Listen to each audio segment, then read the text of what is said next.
தமிழரின் பாரம்பரிய திருவிழாவை கொண்டாடுவோம் புத்தாடை பொங்கலோடு. The Chennai Silks. Let the celebrations begin.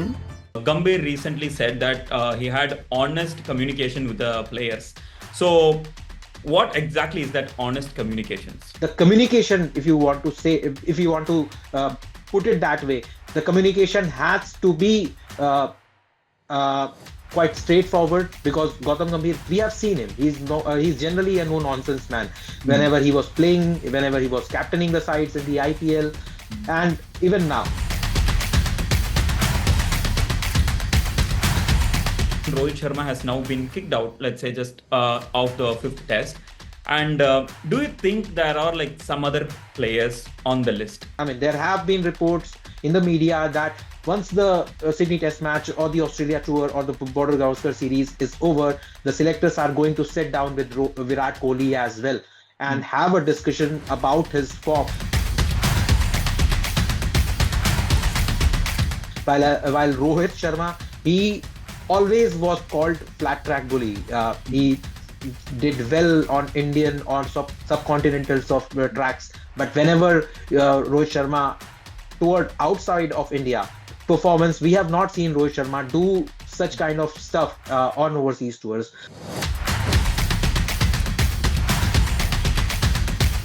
You cannot fire everyone and start a team from the scratch, because you are already sending a lot of wrong signals to a lot of players who are doing so well in the domestic circuit, in the Ranji Trophy, and yet they are not able to make it to the national side because you are handpicking certain players based upon their performance or their connections.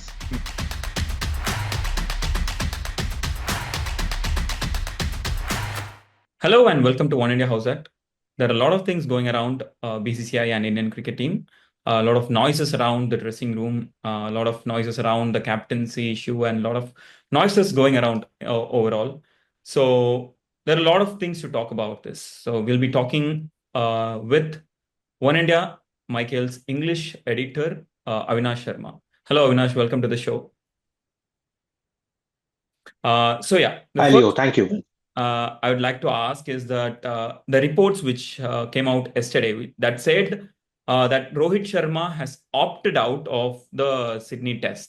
And the actual question is, did he really opt out, or was there something, or was there some external factors which, like pressurized him to just, release a statement that, okay, I'm opting out of the Sydney Test? Leo, yes, if you look at the term opt out, it's just just another way to just say that he's not available, or he's been not picked up by the team management. And the team management, it comprises completely coach Gautam Gambhir, even the chief chairman of selectors Ajit Agarkar is also there in Sydney. He's been there in Australia for quite some time, and he's also watching how the team has performed over the last two test matches. If you look at it, we saw how things happened in Melbourne. I mean, it was just one session and the entire team just collapsed like a pack of cards, and India, instead of going 1-1 in the final test match, the fifth test match that has started today, instead of that, we are 2-1 down. Obviously, Rohit Sharma's captaincy as well as his form with the bat has been a concern. He missed the first test, and in that particular test match, without a stalwart like Rohit Sharma, the team's mainstay, batting mainstay, and captain, India did so well. I mean, they were completely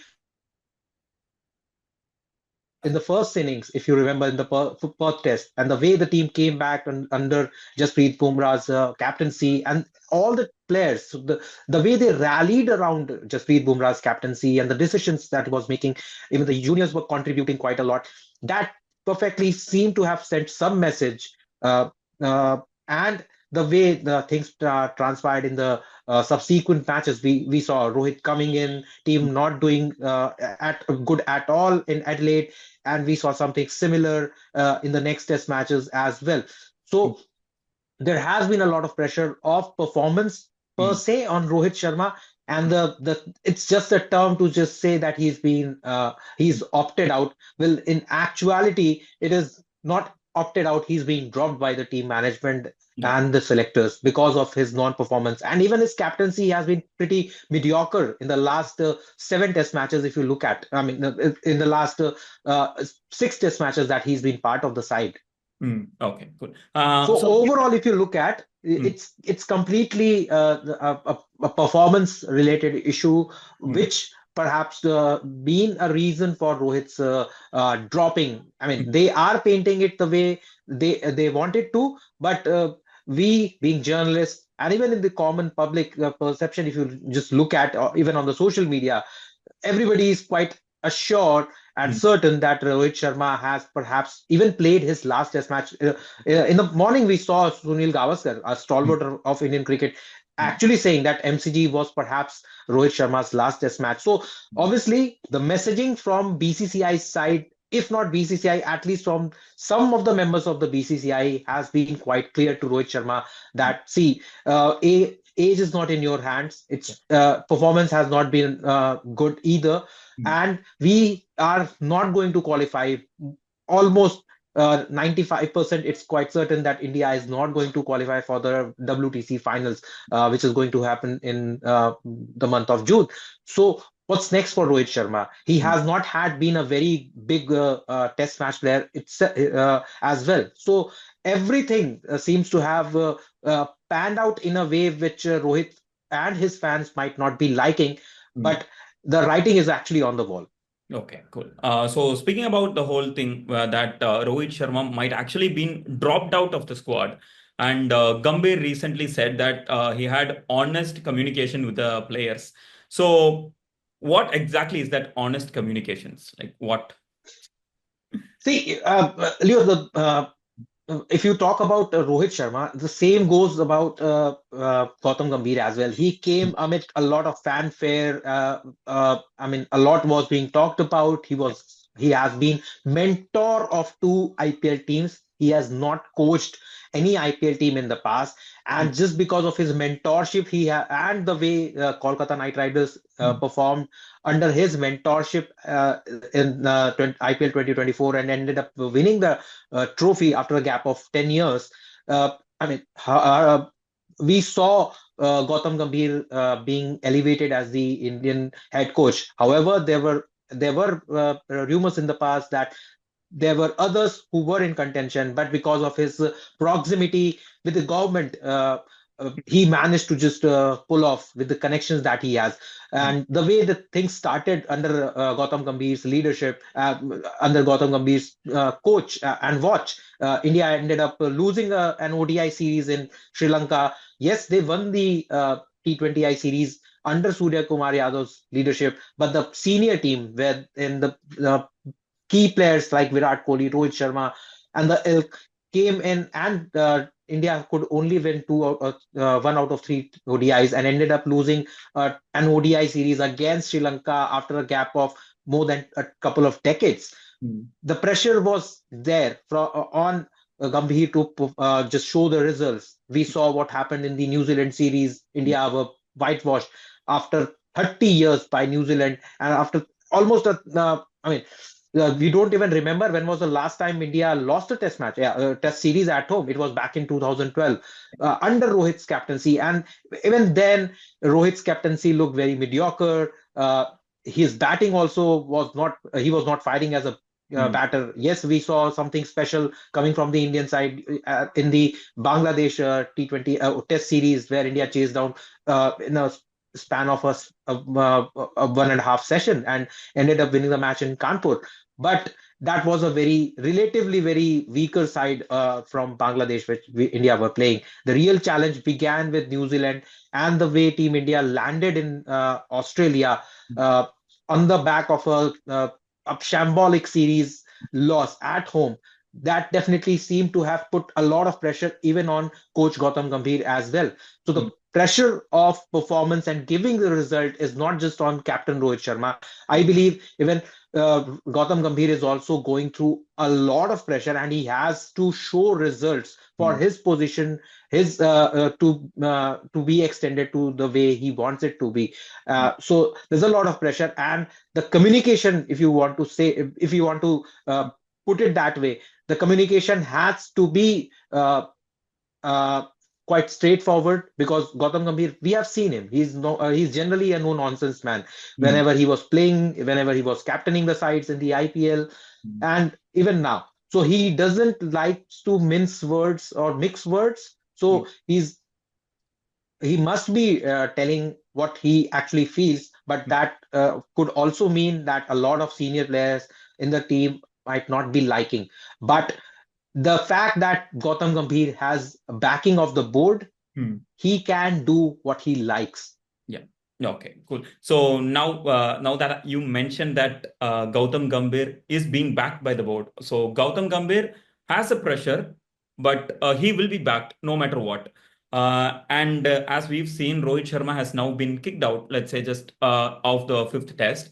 And do you think there are like some other players on the list, on the next list, considering there are like, talks going around like Virat Kohli should be dropped, or like, no, Virat Kohli is Virat Kohli, you can't drop him. And KL Rahul's form is there. And of course, there are a lot of senior players and a lot of players on their prime or not performing as expected. Or we could even say Shubman Gill, who's not performing at his best, and including Jaiswal, who's not performing at his best. So can we expect overall on the team from now? Anyone can go now, anyone can be fired, or any new faces can be inducted. Can we expect that? What we hear from the journalists in Australia, or what we can see in front of our on the TV sets while watching the matches, that there's some sort of insecurity definitely in the Indian dressing room. The rumors, the leaks which are happening.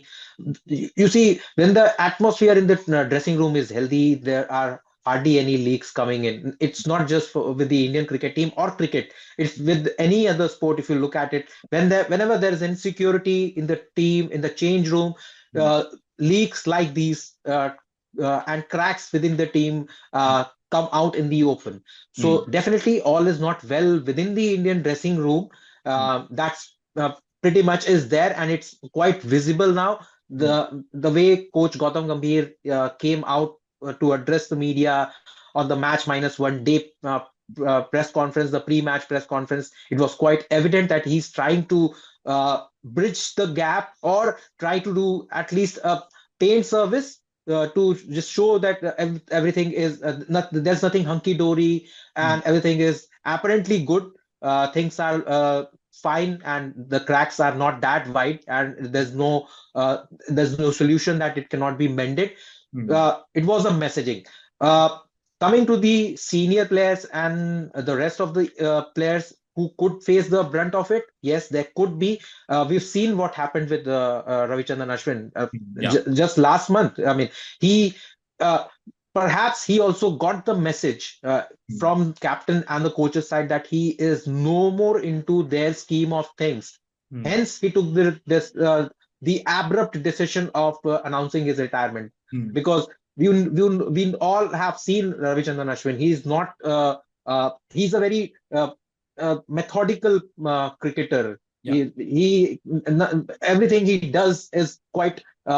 He goes by the books and he plans. But the way he announced his retirement, it came as a surprise to everyone, because there was no talks of Ravichandran Ashwin thinking of retirement, or yes, there was a pressure on Ravichandran Ashwin to perform, because we saw he was looking a mere shadow of himself in the New Zealand test as well at home, and we've seen him not doing so well in the overseas conditions, and he's not got the backing of the captains as well on the overseas tours. But he never thought of announcing his retirement. Definitely something happened during those 10-15 days or during the Adelaide test where he just decided to say that, okay, time has come for me to just hang up my boots and uh, leave before it gets things get murkier in the dressing room. So that was an indication enough from Ravichandran Ashwin's side that something is fishy, something is not correct, right in the dressing room as far as senior players who are non-performers are concerned. Similarly, with I mean, there have been reports in the media that once the Sydney Test match or the Australia Tour or the Border Gavaskar series is over, the selectors are going to sit down with Virat Kohli as well and have a discussion about his form. And if you look at the way Virat Kohli has been dismissed in this entire series, it has been a matter of concern. Yes. And a player of Virat Kohli's repute, it doesn't suit well the way he's getting dismissed. We all talk about Sachin Tendulkar's 2003 knock in Sydney Test, wherein he not even touched a single delivery before he scored that double hundred in Sydney on the off stump. And here we see Virat Kohli, who's an equally a great player. I mean, he's the heir apparent of Sachin Tendulkar, the one who was equipped to break Sachin Tendulkar's or equal the 100 centuries record. But the way Virat Kohli has been performing in the last couple of years, especially in the Test cricket, we don't see him breaking that record or even touching the 40 odd century mark in Test cricket, because he still has to score around 8-9 odd centuries to reach to that stage. So yes, Virat Kohli, a tough call might be taken on Virat Kohli, but yes, Virat Kohli's stature in Indian cricket is something different. He's done a lot to Indian cricket, especially in the Test format. While Rohit Sharma, he always was called flat track bully. He did well on Indian or subcontinental tracks, but whenever Rohit Sharma toured outside of India, except that the last England series wherein he scored 2 centuries and helped India win, take a 2-1 lead in the 5-match series, and the fifth Test match was played a year later. Because of that, India ended up equaling the series instead of winning it. But in that series, we saw in England, we saw the Rohit Sharma. Everybody wanted to see, especially in the Test cricket on overseas tours. But ever since that performance, we have not seen Rohit Sharma do such kind of stuff on overseas tours. So definitely, it was one of his life's biggest tests to do well in Australia, which sadly didn't happen. And with age catching up, the performance, the pressure of performance also catching up, it was bound to happen sooner rather than later with Rohit Sharma. So Virat Kohli too, Rohit Sharma, we might have seen the last of Rohit Sharma in the whites. The next player could be Ravindra Jadeja, but the way Ravindra Jadeja has been performing, he's been doing his bit as far as an all-rounder is concerned, and he's been doing well as well. Today also we saw him stitching that crucial partnership with Rishabh Pant, and whenever the pitch is conducive, he also gets those odd dismissals and breakthroughs and gets those wickets. So I believe only 2 senior players are under the scanner. That's Virat Kohli and Rohit Sharma. The rest are quite young. KL Rahul, if you look at his entire career progression, sometimes he's got the support of the captain, and the other times he has not. Even in this series, we saw him do some brilliant stuff right at the start of this series, but he faced the brunt of being an indisposable asset, if you can say so, and he had to shuffle his batting order. Rohit had to come up and bat. In the previous Test match, we saw he was made the scapegoat. He had to sacrifice his opening slot for the captain who was not scoring runs. So I believe, and so will the selectors too, that he would get an even extended run. Maybe a call on KL Rahul's career in Test cricket would be taken after the England series, which will happen in the summer of 2025. No. So, and if you talk about Gill, he's Mm. still very young. He will have to go back to the drawing board, work Mm. on his batting technique or skills. And more than the batting and the technical part of it, I think it's a mental and the psychological thing which has been bothering and pestering talent like Shubman Gill. Yashasvi Jaiswal has shown sparks of brilliance. He's done phenomenally well. He was unfortunate to miss out on century in both the innings in the previous game. Had he not been dismissed the way he was dismissed in both the innings, the picture would have been totally different. Could have been totally different. So apart from these few players, I think this team is going through a transition, and we all know that this Indian team is going through a transition. And when you are going through a transition, definitely you will have to be a little patient as well. So patience is going to be the key for the selectors as well as coach Gambhir as well. He will not have to rush. You cannot fire everyone and start a team from the scratch, because you are already sending a lot of wrong signals to a lot of players who are doing so well in the domestic circuit in the Ranji Trophy, and yet they are not able to make it to the national side because you are handpicking certain players based upon their performance or their connections.